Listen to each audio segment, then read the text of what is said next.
Alberta Premier Danielle Smith a little earlier on this program calling on the federal government to share the wealth as Ottawa shells out billions of dollars of subsidies for auto jobs in Ontario. Let's bring in the front bench to talk about that. Joining me this evening, former Nova Scotia Premier Stephen McNeil. He's now a strategic business advisor for the law firm Cox & Palmer in Halifax. Former Alberta MLA and Cabinet Minister Gary Mar. He's the president and CEO of the Canada West Foundation. Former Ontario NDP MPP Guratan Singh is here. He's now vice president at Crestview Strategy, and also we always disclose the brother of federal NDP leader Jagmeet Singh, and CTV News senior digital parliamentary reporter Rachel Aiello is here as well. Hi, everybody. Great to see you on this Wednesday evening. I think it was about 6 or 7 weeks ago, Gary, we all were together and you all predicted exactly what happened in the last 24 hours would happen. And that is, if the government ponied up big subsidies to match the IRA for investments in Ontario, that other provinces would be talking about equivalency down the road, and now they are. Do you think they have a case to make?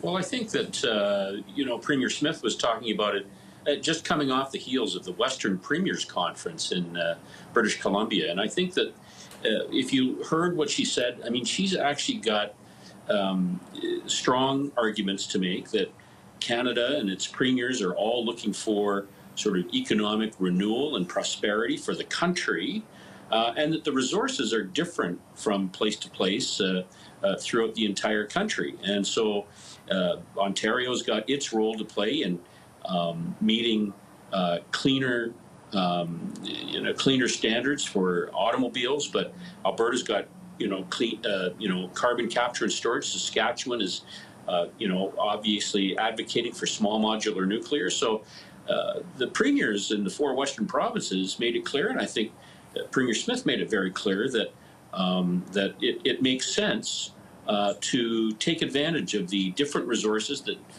exist in different parts of the country and fund it accordingly and equitably. I could just as easily hear, perhaps the words of Atlantic premiers or the Premier of Quebec or the Premier of Ontario sort of saying, yeah, we agree with this. And just by way of background, all of the premiers will be meeting at the Conference of the Federation coming up in Winnipeg in July the 12th.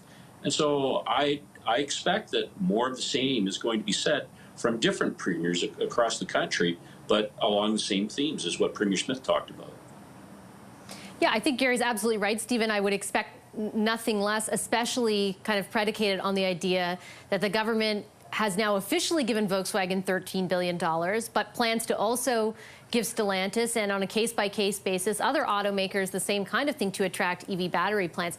I get the idea that every province wants to advantage their own industries using those kinds of subsidies, but I think the IMF last week called it, warn Canada, don't get in a race to the bottom. Do you think there is any kind of warning in all of this?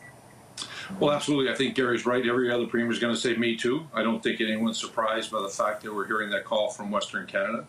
You're hearing some in Atlantic Canada when they look at the Atlantic Loop, and there are Atlantic premiers saying that's not enough from the federal government. I think I might have alluded to this the last time we spoke about this. There is no way that we can outprice the United States. I think we need to be strategic about that, promote our workforce, look at how we continue to drive the efficiencies within our system. How do we get critical minerals out of the ground that will be required for this new economy as we're going forward. But this idea that we can just out-compete each other, continue to spend beyond our ability to pay, and I think there's something missing here, and I hope when the Canadian premiers and the Prime Minister meet, there's going to be a bill at the end of the day, and someone's going to have to pay this bill, and that's going to be us as Canadians. And we need to look at the rate of return that we're getting. Is this really the right rate of return? Do I think we can compete? Of course we can. I'm just not sure that we can outspend each other sitting next to the United States. I think to Stephen's point, Guratan, getting some more specifics and transparency around what the intended rate of return is would be helpful, I think, for Canadians. Overall, I know Nick Nanos did a poll for us very recently that showed a majority of Canadians are okay with this level of subsidization, but they are a bit cautious when it comes to, okay, are we for sure going to get our, to put it in kind of a crass way, like bang for our buck? And we've seen other instances, around a different context, where federal money goes to automakers and there are still jobs lost at the the end of the day? I know that the contracts being made up right now are different. There are some guarantees of jobs, but I still don't know if Canadians are being made completely aware. Like there's still a level of opaqueness around a lot of this.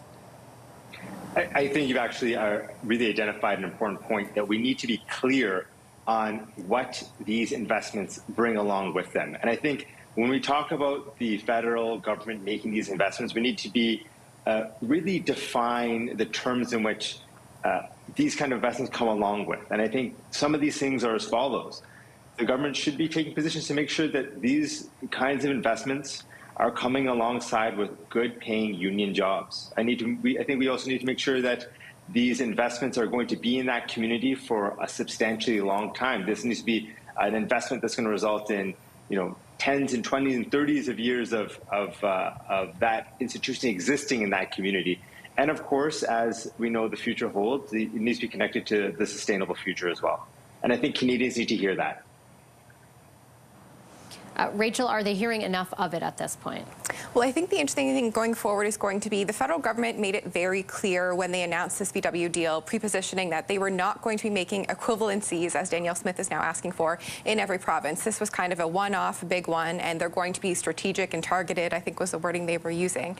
So clearly, I think they're going to be facing some pushback, the provinces, if they continue to make these requests, the federal government making it clear we're kind of doing this off in smaller instances or in one-off situations, not in every province there's going to be a VW plan. I do think as well there needs to be some work from the provincial government. I know we all talked about François-Philippe Champagne texting VW to make this deal happen, but certainly the province put in some work as well. So if Danielle Smith wants to see that happen in her province, maybe she's got some CEO texting ahead of her. Yeah, I think Gary, that I understand that point. I think that if the federal government comes back, though, and says, hey, this is where we see the future of the industry, we're doing these as one-offs, I don't think it will allay the concerns from provinces like Alberta, which by the way, the side note is the political context there is, the wins to be made for the federal government in Alberta are far smaller, just given the electoral landscape there, than in Ontario. And I don't think you can ignore that completely. Well, I think that's true. But having said that, I mean, it surely must be the role of the federal government to look at treating all provinces and territories and regions of Canada fairly. And so I'm not surprised by Premier Smith's call for this. I'm not surprised that her call is backed up by the other Western premiers. And again, I wouldn't be surprised if this was something that was commonly said among all premiers of Canada when they meet in Winnipeg in a couple of weeks' time. So I think that every province, as I've said, has its own resources, and what energy means in Alberta is different from what energy means in the province of Quebec. But having said that, everybody is looking for a fair a deal from the federal government, and just to say, well, we're going to do something in Ontario, but we're not doing anything for the province of Saskatchewan would not be appropriate for a federal government to respond. And I think that each province will be happy to do what Premier Ford did in putting some muscle behind the wheel and shouldering the responsibility for such types of programs to be funded in Alberta that are appropriate for Alberta or appropriate for Saskatchewan or Manitoba or British Columbia. Do you think there comes a point, last word to you, Stephen, on this, that the feds actually do say no to some of this stuff? I think they're going to have no choice, quite frankly. There's going to be a bill at the end of the day. Will it meet their objectives of climate change? I think they'll continue to support those. But listen, when there is no criteria around, then it's based on everyone who picks up the phone and calls. I think we end up getting in this situation. I spoke about a capital tax credit that could be applied equally across the country depending on the project. It encourages private sector to invest in industries in our province, in our provinces, in our country, and it's based on the volume of the project, and it's equal whether it's in Alberta, Nova Scotia, or Ontario. But we're going to get away if we just simply write a check. You're going to continue to have provinces keep calling and looking for, okay, me too, what's in it for us, where are we going? And this can't be just all left to the governments. We have to find a way to get the private sector to invest in these industries by supporting them. We cannot continue to be laying out all the cash. It doesn't matter what Canadian province you look at. There's case after case after case when governments, provincial and federal, have put in too much money. When the money runs out, so does the company leave town. They need to be very strategic. And you can do it, in my view, equally across the country with public policy.